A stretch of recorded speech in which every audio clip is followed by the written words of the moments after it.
Marilah kita sama-sama merenung dan menilai apakah ego menguasai diri kita.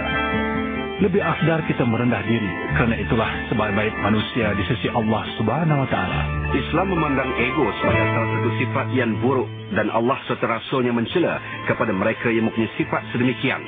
Justru itu adalah menjadi kewajipan kepada setiap Muslim untuk menghapuskan penyakit ego ini.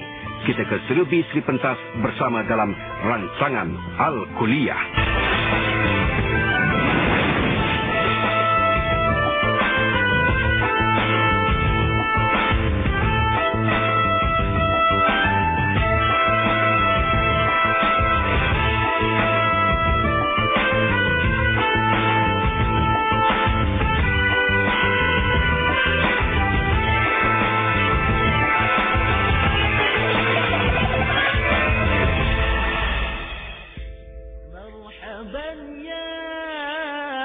Bismillahirrahmanirrahim. Alhamdulillahirabbil alamin wa bihi nasta'in. Assalamualaikum warahmatullahi wabarakatuh. Alhamdulillah para penonton, seperti biasa pada hari ini 2 Julai 1999 bersamaan dengan 18 Rabiul Awal 1420 kita bertemu lagi dalam rancangan Al-Kuliah. Cuma bezanya sekarang kita mulai daripada jam 5 petang. Itu dia. Makin ramai, makin awal kita mulakan. InsyaAllah ya. Dan hari ini juga kita akan membincangkan tajuk yang ada di rumah kita. Yang ada di jalan raya. Yang ada di pejabat. Yang ada di mana-mana. Iaitu tajuk ego dan kesan-kesannya. Dan memang Allah Subhanahu Wa Taala selalu menyebut dalam Al-Quran, Innallaha la yuhibbu kulla muhtalin fakhur. Sesungguhnya Allah tidak suka kepada orang yang sombong dan juga bangga diri. Karena sombong dan bangga diri ini, kita dah dengar bagaimana kesan dia terhadap diri masyarakat dan seterusnya. Dan kita pun sebenarnya ada talian yang beri kemudahan kepada para penonton. Boleh hubungi kita iaitu 03-716-1313. Dua ahli panel yang kita undang khas, kedua-duanya pula kebetulan daripada Universiti Islam Antarabangsa. Sama-sama kita perhatikan di hujung sana ialah yang berbahagia Dr. Masyidah Ibrahim, penolong Profesor Al-Kuliah Ilmu Wahyu Universiti Islam Antarabangsa. Assalamualaikum. Waalaikumsalam. Itu dia. Dan di sebelah saya yang di tengah-tengah ni pula ialah yang berbahagia Ustaz Muhammad Zawi Yusof, pun daripada Universiti Islam Antarabangsa, Jabatan Bahasa Al-Quran. Assalamualaikum Ustaz. Waalaikumsalam warahmatullahi. Kita nak tengok adakah dua-dua ahli panel kita ini termasuk dalam golongan ego tadi. Itu dia, penonton akan menilaikannya. Untuk meneruskan, saya rasa barangkali pada peringkat awal ini kita nak ajukan soalan ini kepada yang berbahagia Dr. Masyidah Hazra. Kita dah dengar kupasan mengenai ego-egonya. Adakah ego ini juga dia boleh sampai memberanakkan penyakit-penyakit yang lain lagi? Kalau dapatlah, kalau ada anak-anak yang dilahirkannya itu, apakah jenis anak ini? Sila, Dr. Terima kasih. Assalamualaikum warahmatullahi wabarakatuh. Alhamdulillahirabbil alamin wa bihi nasta'in wal 'aqibatu lil muttaqin. Tuan pengurusi, panelis pada hari ini dan juga para penonton yang dirahmati Allah. Kalau kita lihat, sebenarnya yang dikatakan ego tu ada dua konotasi. Satu positif dan satunya negatif. Yang dimaksudkan dengan ego yang positif ini adalah bagaimana kita menilai diri kita sendiri. Penilaian seseorang terhadap dirinya. Misalnya, kita katakan seorang suami, bila dia bergaduh dengan isterinya, dia pergi ke pejabat, dia tidak menangis di depan orang ramai dengan kawan-kawan dia kerana ego tu ada pada diri dia. Begitu juga kadang-kadang kita kata ego ada juga pada seorang isteri. Misalnya, dia kadang-kadang dia kata, suami saya ni memang tak pernah makan dekat luar. Saya punya masak ni kalau goreng telur pun dia suka. Itu keegoan seorang isteri. Keegoan yang dimaksudkan dengan ego yang konotasi yang negatif. Ini maknanya kita seseorang yang mementingkan dirinya sendiri. Seseorang yang sombong. Biasanya orang begini lemah, banyak kekurangan dalam dirinya, tapi ditutup dengan sikap sombong. Orang yang ego ini dia berlagak tahu segalanya. Walhal sebenarnya memang dia tidak tahu. Dan dia tidak tahu bahawa orang lain tahu yang dia tidak tahu. Ini dia orang yang dikatakan ego. Dan dalam istilah bahasa Arab, ego ini kadang-kadang disebut sebagai orang yang ujub ataupun takabur, yang sombong. Ego ni merupakan satu penyakit batin, satu penyakit dalaman, satu penyakit hati yang cukup berbahaya kerana daripada ego ini boleh membuahkan penyakit-penyakit lain yang banyak. Ini disebut dalam sebuah hadis baginda Rasulullah SAW bersabda, "La yadkhulul jannah man kana fi qalbihi mithqala zarratin min kibr." Faqala rajulun, "Inna ar-rajula yuhibbu an yakuna thawbahu hasanan wa na'lahu hasanan. Inna Allah Ta'ala jamil yuhibbul jamal al-kibru bitrul haq wa ghamsun nas." Dalam hadis ini Rasulullah mengatakan bahawa orang yang ada takabur dan sifat sombong dalam hatinya walaupun sebesar zarah tidak akan diterima untuk masuk ke dalam syurga. Lalu seorang lelaki bertanya, adakah termasuk ego orang yang suka pakai baju elok, suka pakai kasut yang elok? Adakah itu disebut sebagai ego? Lalu Rasulullah menjawab, Allah itu cantik dan suka kepada cantik. Yang dimaksudkan dengan ego ini kalau misalnya batrul haq, dia menolak kebenaran dan dia juga menghina orang lain. Itu yang dimaksudkan dengan ego. Jadi kita boleh katakan bahawa sifat sombong dalam diri manusia ataupun ego ini boleh membuahkan satunya penyakit pertama ialah dia akan menolak kebenaran. Dia tak peduli kepada kebenaran. Dia tidak boleh menerima teguran daripada orang lain. Kalau isterinya tegur misalnya, awak ni panas baran lah, kurang-kurangkanlah sikit. Awak bila pula awak jadi ustazah ni? Bila pula sejak tengok Al-Kuliah awak pandai nak menegur saya ni? Jadi baru tegur sikit je dia dah tak boleh terima bila orang katakan bahawa dia ada keaiban. Dan dia juga tidak mempedulikan perasaan orang lain. Sebab bagi dia, dia sahaja yang betul. Sebab itu dia tidak akan menghargai apa-apa saja pendapat daripada orang lain. Saya tak katakan pada orang lelaki ataupun perempuan. Kedua-duanya mempunyai perasaan ego. Isteri pun ada ego dia juga. Kadang-kadang dia tak mahu langsung faham keadaan suami itu. Dia tak mahu terima hakikat suami itu. Tak boleh terima benda-benda yang titik bengek, yang kecil-kecil itu tak boleh nak berfikir. Banyak benda lain nak berfikir. Tapi ego isteri itu nak juga suami memberi perhatian pada dia. Begitu juga ego seorang suami. Kadang-kadang dia tak mahu mempedulikan perasaan isterinya. Begitu juga ego kita yang disebut oleh Tuan Pengerusi, ego di jalan raya. Kadang-kadang mentang-mentang kita bawa kereta besar.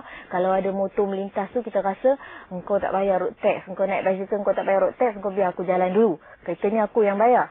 Jadi ini ego kita. Jadi perasaan ego ni menyebabkan seseorang itu mempunyai gambaran atau khayalan dalam dirinya bahawa dialah hero. Dialah wira. Dialah yang paling terror. Begitu juga ego misalnya seorang yang menjadi ketua. The boss is always right. Orang kata dalam satu istilah, biasanya kalau dia jadi ketua, semua apa yang dia kata tu betul. Walaupun dia kata tak betul, kena kata juga betul. Mentang-mentanglah dia ni jadi ketua. Kadang-kadang tu tak jadi ketua lagi. Baru memangku ketua pun sudah ego. Baru acting baru. Jadi di sini disebut oleh Rasulullah, ghamsun nas, dan dia berasa besar daripada orang lain. Dia berasa bahawa dirinya ini tinggi daripada orang lain. Orang lain tu semuanya rendah. Orang lain tu semuanya hina daripada dia. Ini yang disebut di dalam penafsiran ghamsun nas. Ini maknanya ihtiqar. Begitu juga ego seorang guru kadang-kadang dengan anak muridnya. Kalau ada kadang-kadang anak murid ni bertanya kepada dia apa yang dia tak tahu, timbullah rasa ego dalam dirinya. Ataupun ego seorang ibu dengan anaknya. Kadang-kadang bila anak tu menegur apa kesalahan ibu, aku makan garam dulu daripada engkau. Jangan kau nak menegur aku. Jadi ego juga seorang ibu dengan anak. Ataupun kadang-kadang kita sebutkan tadi, dengan penyakit ego ni, membuahkan juga penyakit suka menyalahkan orang lain. Dia suka nampak bahawa orang lain yang selalu salah, dialah yang selalunya betul. Bila misalnya seorang pelajar, dia gagal dalam mata pelajaran, dia tidak akan menyalahkan dirinya. Tapi dia akan kata macam mana saya tak gagal, buku tak cukup, cikgu pula bodoh, mengajar pun tak kerti. Ini ego, dia tak mahu mengaku kesalahannya. Ataupun bila kena buang kerja ataupun kena retrench misalnya, dia tak menyebut bahawa dia dibuang kerja kerana kesalahan diri dia. Tapi dia akan menyebut mencari alasan. Misalnya dia kata, memang dah lama dah pun saya nak berhenti. Memang eloklah dia pergi berhenti pun. Elok sangatlah tu. Jadi seorang yang ego akan cuba mencipta satu realiti yang lain. Cuba mencari alasan supaya tidak menampakkan kelemahan dalam dirinya. Begitu juga orang yang ego boleh membuahkan penyakit seperti penyakit lekas marah.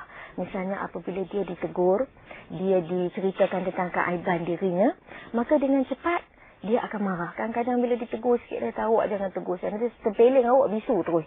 Jadi ini akan menyebabkan jiwa itu jadi tidak seimbang. Orang yang ego, jiwanya akan menjadi tidak seimbang. Sebab itu disebut dalam ayat Al-Quran, وَنَفْسٍ وَمَا سَوَّاهَا فألهمها فجورها وتقواها قد أفلح من زكاها وقد خاب من دساها. Bahawa Allah Subhanahu Wa Taala ketika menjadikan jiwa itu telah disempurnakan, tetapi diilhamkan yang baik juga yang buruk. Maka berjayalah orang yang berjaya menyucikan hatinya, dan rugilah orang yang membiarkan hatinya ini dikotori. Jadi Allah Subhanahu Wa Taala menceritakan bahawa orang yang ada ego ni, dia tak sedar bahawa Allah memang sengaja menjadikan manusia ini, ada manusia yang lemah dan ada manusia yang ada kelebihan. Jadi orang yang ego, dia tak boleh nampak ada orang lain lebih pada diri dia. Sebab dia menganggap bahawa dialah yang paling terbaik sekali, dialah yang paling pandai sekali. Sebab itu dalam ayat Al-Quran Allah Subhanahu Wa Taala menegur, Ahum yaqsimuna rahmat rabbak, nahnu qasamna bainahum ma'ishatahum fil hayatid dunya wa rafa'na ba'dahum fawqa ba'din darajat liyattakhidha ba'dahum ba'dan sukhriya. Apakah mereka yang membahagikan rahmat Tuhan kamu di muka bumi ini? Kami yang sebenarnya membahagikan rezeki, dan kami jugalah yang mengangkat sebahagian daripada mereka itu lebih tinggi daripada sebahagian yang lain, supaya dapat sebahagian mereka itu merujuk kepada sebahagian yang lain. Jadi orang yang ada ego, dia rasa bahawa dia yang lebih, sedangkan Allah Subhanahu Wa Taala mengatakan dalam ayat tadi bahawa sengaja Allah Subhanahu Wa Taala beri kelebihan pada orang ini, beri kekurangan pada orang lain pula, supaya kita dapat saling tolong-menolong di antara satu sama lain. Jadi saya rasa itulah sedikit tentang ego. Terima kasih Ustazah. Cukup banyak garis panduan yang Ustazah taburkan kepada kita. Tak salah kalau kita mempunyai ilmu pengetahuan yang banyak, harta benda yang banyak, anak yang ramai, kecantikan, baju yang cantik. Yang salahnya itu pasal dia kerak sangat angkat tangan nak tunjuk gelang dia. Itu saja yang dia kata ego tu. Alhamdulillahnya. Dalam hadis pun kalau tak salah saya Ustazah, ada Nabi menyebut, man tawadha'a rafa'ahu Allah, wa man takabbara wada'ahu Allah. Man tawadha'a rafa'ahu Allah. Barang siapa yang tawadha', Allah akan angkat dia. Jangan bimbangnya. Tapi kalau orang yang takabbar tu, Allah akan turun ke dia itu. Jadi di antara orang-orang yang memuncak ego yang kita dapat lihat Ustaz, salah satunya ialah iblis. Sehingga dalam Quran Allah rakamkan, wa idh qulna lil malaikati isjudu li adama fasajadu illa iblis aba wastakbar wa kana minal kafirin. Jadi kalau dapat saya nak minta Ustaz Zawi ni semua Ustaz jelaskan yang iblis ni pun ada ego juga ni macam mana ni. Kita sama ni nampak orang saja. Sila Ustaz. Assalamualaikum warahmatullahi wabarakatuh. Tuan Guru Pengurus Majlis, panel, muslimin muslimat, penonton yang dirahmati sekalian.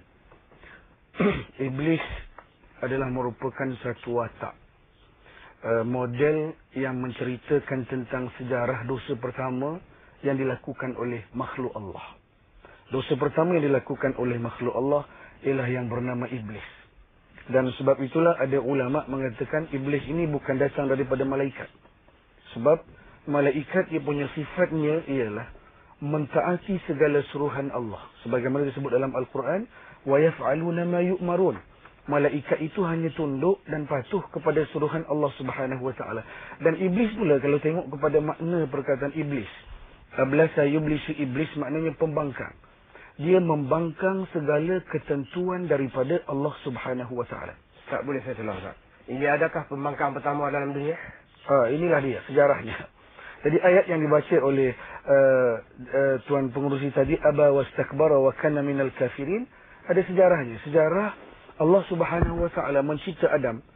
Apabila Allah cipta Adam alaihissalam, menurut riwayat yang dirakamkan dalam buku Tazkiratul Maut Syekh Al-Qurtubi, ada menceritakan ketika Allah mencipta Adam alaihissalam daripada 6 lapis bumi dalam bentuk kerangka tanah yang panjangnya 60 hasta Quraisy itu, ketika para malaikat lalu, dia tengok makhluk ini luar biasa. Malaikat-malaikat lain semuanya memuji, ma ajmala khalqillah, betapa cantiknya ciptaan Allah, kecuali iblis. Iblis apabila dia datang saja, dia tepuk perut Adam yang masih kosong, tak ada punya apa-apa. Kemudian keluarlah bunyi salsalah, bunyi macam loceng itu, dan dia kata kepada Adam itu, dia kata, ini makhluk, wa in fadula alayya lam ati'ahu, wa in fadaltu alayhi ahlaktuhu, hadha min tin wa ana min nar. Itu sejarah awalnya. Kata iblis, ini makhluk yang dicipta daripada tanah ini, kalau dia lebih mulia daripada aku takkan taat. Tapi kalau aku lebih mulia daripadanya, siap, aku akan hancurkan dia. Sebab ini daripada tanah dan aku daripada api. Itu kesombongan dari sudut asal kejadiannya. Jadi muslimin yang dirahmati Islam, cerita iblis laknatullah ini, sehingga bila dia rasa ego macam tu, bila Tuhan suruh sujud kepadanya, kepada Adam, sujud kepada Adam bukan sembah Adam. Sujud kepada Adam ialah ihtiram bifadli Adam, memuliakan kebesaran Nabi Adam alaihissalam. Aba wastakbara, dia enggan dan takabur. Dan saya sebut yang pertama, sifat takabur ini adalah merupakan sifat-sifat kekufuran. Sebab itu Allah sebut aba wastakbara wa kana minal kafirin. Yang kedua, dia punya bahananya, iblis yang pernah menjadi kekasih Allah itu di syurga duduknya, dihalau keluar daripada syurga dan akhir sekali menjadi penghuni tetap dalam neraka Allah Subhanahu Wa Taala. Yang disebut oleh panel yang pertama doktor tadi menceritakan bahawa cerita Nabi Adam ini akan melahirkan kedengkian. Orang yang takabur akan melahirkan kedengkian, dan kedengkian itulah yang akan melahirkan persengketaan dalam masyarakat yang berlaku porak-poranda yang disebut tadi dalam keluarga, dalam masyarakat. Sebab ada perasaan untuk dengki dan untuk melahirkan satu persengketaan. Sehingga iblis pernah mengisytiharkan perang kepada umat anak-anak Adam. Kata iblis, dia kata, la ufariqu bina Adam madama ruh fi jasadih. Aku tidak akan berpisah daripada tubuh anak Adam ini selagi ada roh di tubuhnya, aku akan ada. Sehingga hadis menceritakan di saat terakhir apabila manusia nak mati pun iblis datang dalam 2 ekor. Sebelah kanan berwajah ibu, sebelah kiri sebelah bapa, supaya mati sama-sama susah. Baik, muslimin yang dirahmati sekalian. Kemudian dosa iblis ni kalau kita pelajarilah supaya kita tidak takabur. Iblis dia buat dosa sekali saja. Sekali saja ingkar. Tapi kerana keingkaran itulah takabur tu, sehingga dia sudah selama-lamanya dengan takabur dan sudah dengan neraka. Manusia kita ni kadang-kadang, menurut satu riwayat, iblis pun pening kepala juga. Sebab manusia ni takaburnya banyak kali. Kita tak sembahyang, tak puasa dengan ibu bapa, tak zakat, tak haji. Iblis buat salah sekali saja, tapi sudahnya segala-galanya merana. Tapi kita banyak buat salah. Sebab ego kita kadang-kadang melampaui iblis. Sebab itulah kita ni kalau tak jadi iblis pun member iblis. Sebagai orang membazir. Membazir itu disebut kanu ikhwanu syayatin. Mereka itu saudara-saudara ataupun member iblis. Yang keempat, iblis ni dalam cerita itu menggambarkan bahawa keingkaran iblis itu datang daripada keengganan dia. Keengganan. Nabi Adam pun buat salah juga. Tapi kesalahan Nabi Adam itu di luar. Dia buat dalam keadaan tak sedar. Tapi dia tak bangkang ketentuan daripada Allah. Dia makan buah khudi tersilap. Tapi iblis ini, dia buat silap datang daripada dalam. Sebab itulah dalam soal-soal agama, kalau kita tak buat satu tuntutan, tak sembahyang contohnya, tak puasa, tak haji, tak ibu apa, itu dosa besar. Tapi kalau kita iringi keinginan melaksanakan surat itu diikuri dengan enggan, kita menafikan apalah sembahyang-sembahyang ni, zaman-zaman sibuk ni tak perlu sembahyang lagi. Yang itu akan jadi macam tadi. Keingkaran daripada dalam akan merosakkan keimanan seseorang. Dan kemudian iblis ni, yang kelima, iblis dia percaya pada Allah. Bukan tak percaya, tapi kerana egonya takabur, merasa mulia, keturunannya lebih. Sebab dia jadikan daripada api katanya. Tapi api dengan air katanya, kalau api tu besar, hebat, panas. Tapi kalau api tu panas, kita boleh letak dengan tanah, mati dia. Kalau api besar lagi, kita ambil tanah besar lagi. Jadi sama-sama punya kelebihan. Jadi iblis ini, dia percaya pada Allah, tapi tak taat kepada Adam. Sebab itu dalam masyarakat kita kadang-kadang ada orang terima Allah tapi tolak Nabi, tolak hadis. Jadi kena ambil dua-dua. Percaya kepada Allah, percaya Nabi, gabung dua, kita selamat. InsyaAllah. Sekian. Terima kasih Ustaz Nawawi. Lebih jelas, lebih terang. Jadi orang yang sombong, kita tahu pembangkang pertamanya adalah iblis. Jadi kita pun kalau bangkang Tuhan, mereka memang ada kena-mena dengan iblis jugalah. Alasan iblis khalaqtani min narin wa khalaqtahu min tin ini sudah pun dibatal oleh Allah. Kata iblis, aku ni jadi daripada api, sedangkan Adam jadi daripada tin tanah. Macam mana aku nak sembah? Allah menjawabnya, inna akramakum indallahi atqakum. Cantik sungguh. Sebenarnya orang yang mulia di sisi Allah ialah orang yang bertakwa, ya. Ranap alasan iblis tadi. Satu lagi ustazah ni yang sedang bergelega-lega dalam masyarakat kita. Ada orang yang bangga dengan ilmu pengetahuannya, dengan kedudukannya misalnya. Kemudian dia rasa mulia, rasa sempurna, rasa baik. Tak boleh tegur. Kalau dia tegur, katalah dia Tok Alim, Tok Guru. Orang tegur dia. Tunggu Tuhan akan turun balak.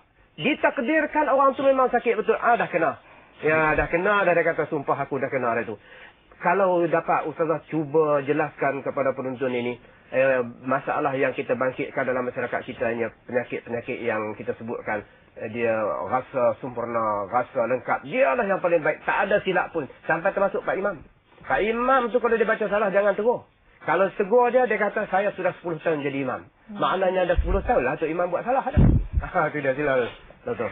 Ya, jadi kita katakan tadi bahawa ego itu ialah satu perasaan bahawa dia rasa lebih daripada orang lain dan dia merasakan bahawa tak ada orang lain yang boleh tank dia. Ya. Tak ada orang lain yang boleh lebih daripada dia. Dan memang sengaja Allah Subhanahu Wa Taala menguji kita. Lagi banyak kita belajar, lagi banyak kita ada ilmu misalnya, Allah nak uji pada kita, adakah kita ada sifat sombong ataupun tidak. Kalau kita ada sifat sombong, maka hadis menegur, al-kibriya radai. Takabur itu adalah baju aku. Wal azzu izari. Kemuliaan itu juga, menunjuk-nunjuk itu juga adalah pakaianku. Faman naza'ani syai'an minhuma azzabtuhu. Kalau ada orang yang berani cuba-cuba nak memakai kepada pakaian Allah Subhanahu Wa Taala, maka Allah Subhanahu Wa Taala akan mengazabkan dia. Sebab itu kita katakan bahawa ego ni tadi satu perasaan yang tak boleh rasa orang lain lebih. Dia rasa dia je lebih. Tapi kalau misalnya seorang isteri tu dia pakai gelang besar sebab suami dia hadiahkan pada dia, itu tanda dia tak ego. Sebab dia tak kata pada suami, awak baru beli besar ni, kalau saya beli sampai tak kat lengan. Tapi dia tu goncang kat orang lain. Itulah, itu pasal ada kena pakai kan orang tu. Begitu juga dengan ego seorang manusia tu merasakan bahawa dia sempurna, dia baik dan dia mulia. Sebenarnya kita ni manusia masa kita lahir, kita tak ada ego. Ya. Tapi proses pendidikan itulah yang menyebabkan perasaan ego itu tertanam dalam diri kita. Misalnya apabila seorang anak lelaki dalam keluarga, kadang-kadang dia diasuh supaya egonya tinggi. Masa dia kecil dulu, kalau dia nak tolong apa sikit, mak dia kata, tak boleh, orang lelaki tak boleh hantar kain. Orang lelaki tak boleh bersih pinggan, ni kerja orang perempuan ni. Orang lelaki tak boleh sapu sampah, ni kerja orang perempuan ni. Jadi, ini menyebabkan dia rasa ego. Daripada proses pembesaran, proses pendidikan ni menyebabkan bila dia dah besar, bila dia dah berkahwin, dia menerapkan proses pendidikan yang sama. Bila dia nak isteri dia kata tak boleh, kata tolong sapu sampah. Tu kerja orang perempuan tu, kerja orang lelaki. Jadi proses pendidikan tu begitu. Begitu juga bagi orang perempuan. Daripada kecil, dia diasuh oleh ibunya tu kena manja-manja. Jadi apa-apa sikit tak boleh. Sikit-sikit orang perempuan kena merajuk dan sebagainya. Kemana tak boleh, kena takut. Jadi keadaan begini nak panjat pokok pun tak boleh. Sebab kamu orang perempuan tak boleh panjat pokok. Kamu orang perempuan tak boleh bergaduh. Kamu orang perempuan begini. Menyebabkan dia telah tertanam perasaan begitu. Jadi saya merasakan proses pendidikan itulah yang menyebabkan seseorang itu mempunyai keegoan yang tinggi ataupun rendah. Jadi kalau daripada awal dididik dalam masa dia membesar tu supaya ego itu dikurangkan, insya-Allah dia boleh kurang. Jadi ego ni dia ada banyak bahaya dan kesan negatif dia. Sebab apa, orang yang ego tak mahu menerima langsung pendapat orang lain ni akan menyebabkan dia dibenci oleh orang ramai. Sebab dia melihat orang lain tu cukup kurang daripada dia. Dia rasakan bahawa dialah yang lebih. Dan dalam hadis banyak menceritakan sifat ego ini merupakan tanda atau titik tolak permulaan bagi kejatuhan satu-satu peribadi manusia. Ia menandakan rendah diri. Seperti yang Tuan Pengerusi baca ayat hadis tadi, apabila kita ni semakin merendah diri, sebaliknya Allah SWT akan mengangkat darjat kita. Tapi semakin kita menyombong, wala tamshi fil ardi marha innaka lan takhriqal arda wa lan tablughal jibala tula. Tak usahlah nak sombong sangat jalan di muka bumi ini. Allah kata kamu tak akan boleh memecahkan bumi ini dan tinggi kamu pun tak akan mencecah sampai ke bukit. Dan yang lebih dahsyat lagi, Allah Subhanahu Wa Taala mengatakan bahawa Al-Quran mencela banyak orang yang ego ni. Sampaikan dalam surah Al-Qisas ayat 83 disebut tilka darul akhirah naj'aluha lillazina la yuriduna 'uluwan fil ardi wala fasadan wal 'aqibatu lil muttaqin. Tempat di akhir ni, iaitu tempat di syurga ini, kami jadikan bagi orang-orang yang tidak sombong. Tapi bagi orang yang sombong, alaysa fi jahannam maswan lil mutakabbirin. Bukankah Jahannam ataupun neraka itu sebagai satu tempat kembali bagi orang-orang yang sombong. Malangnya orang yang ego ni, dia umpama orang yang sakit, tapi dia tak sedar kata dia sakit. Dia nampak orang yang sakit. Jadi dia tak mahu makan ubat.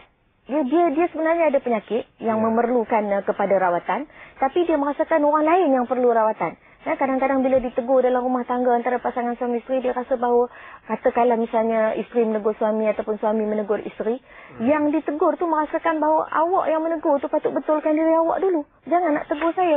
Jadi sebenarnya dia sakit, dia ada penyakit, tapi dia tak mahu mengaku bahawa kekurangan dalam dirinya. Sebaliknya meminta supaya orang lain pula mengubah. Lebih dahsyat lagi ni, kalau kita ni dalam hadis kata orang kaya ni sombong, tak apa. Lebih dahsyat lagi orang yang miskin sombong. Ataupun orang yang bodoh sombong. Orang ini disebut dalam hadis 3 orang. Salasatun la yukallimuhumullahu yawmal qiyamah. Wala yuzakkihim wala yanzuru ilaihim. Walahum azabun alim. Ini lebih dahsyat. Allah kata 3 orang yang Allah tak mahu bercakap di hari akhirat. Dan mereka ini tidak akan disucikan hati mereka. Dan Allah tak akan pandang pun muka mereka. Dan yang keempat, Allah janji akan diberi satu azab pada mereka ini. Syekhun zan. Orang tua yang berzina. Malikun kazab. Seorang raja yang pembohong. Ilun mustakbir. Orang yang dahlah miskin. Sombong pula. Bodoh sombong pula. Ini dikatakan 3 jenis manusia yang Allah Subhanahu Wa Taala tidak akan melihat.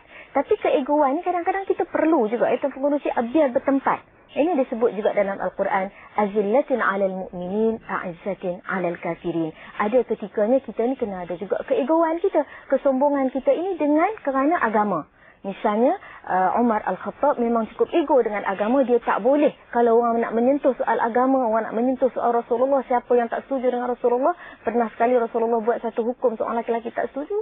Dia pergi pula kepada Umar, minta Umar buat hukuman. Umar kata, hukum aku pancung aja kepala kamu. Jadi, ego kepada agama ni kadang-kadang dituntut juga. Ya, itu dia. Terima kasih Ustazah. Ustazah berhenti pun sesuai dengan masanya sebab kita sekarang nak dengarkan warta berita ya. Kita bagi laluannya. Alhamdulillah. Silakan.